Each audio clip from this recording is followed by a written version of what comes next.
Amanye ndobozi wa MTMC SMX representing straight out SMX Media. Nkomyewo ne update ya birthday ya Rema Namakula nga this time round Rema Namakula amaze okubeera nga waba fans be ekirabo kya birthday ye kyaba wadde nga Rema Namakula. Kinene kyabo kinsanusiza nnyo kubanga for sure Rema eno ye best collab. Okoze collab nyingi simayane badhe beni nokola nono naye eno ye collab gye wakaleta in fact ne mugwanga lya Uganda kubanga ono mwana gwakoze naye collab mwana muto mwena mumanyi bulungi nnyo Chike yakuyimbira akayimba nga aline simi running to you abi running to you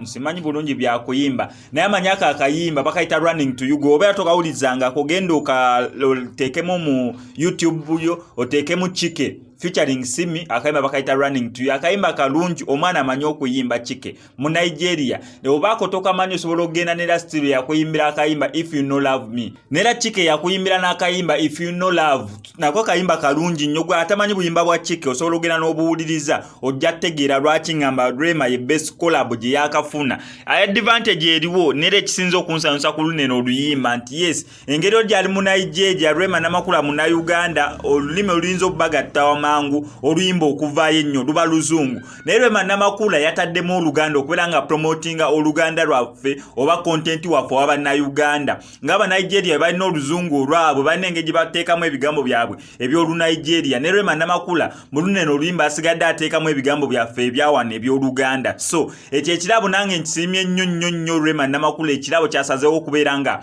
waba fans be ku lunaku lwe olw'amazaalibwa tukimanyi bulungi nnyo mbu Rema Namakula azaalibwa olunaku olwaleero April 24th so eriyo nayo gye tubadde genda Dubai photoshoot ezasooseewo neno photoshoot gyatwongedde paka ku birthday celebrations zize nnyinyi pate wegenda okubeera eno na week almost twabali twagiwaayo ya Rema Namakula's birthday munnange omuntu ng'olinawo ky'olinawo nga akasente weekali birthday tebe ya lunaku lumunedda celebrating la week number so eno na week tubadde mu celebrations za birthday ya Rema Namakula jagenda okubeera nga concludinga olunaku olwaleero nga tulinze tulabe birthday celebrations nga we zigenda okubeera decoration ebirabo byagenda okubeera nga receiving okuva naddala eri omwami w'omulungi Hamuza Ssebunya naye ndowooza ye ekirabo yakimaze dde okubeera nga akimuwa kubanga okumutwala e Dubai ba celebrating eyo mu ka vacation batwalinge ye ne banyazaala be ne bamulamu be bonna nsubira kiba kirabo ky'amaanyi so naye katugenda kulinda kyonna okukola kiri simple okubeera nga subscribing ano ko SMX Media kwangenda sigala nkuleetera update season nazo wetaaga ku birthday celebrations za Rema Namakula nga we zigenda okubeera nga zibeera paka lwanakoma wanene mu ggwanga erya Uganda nuko SMX Media tujja sigala tubikuwa mpola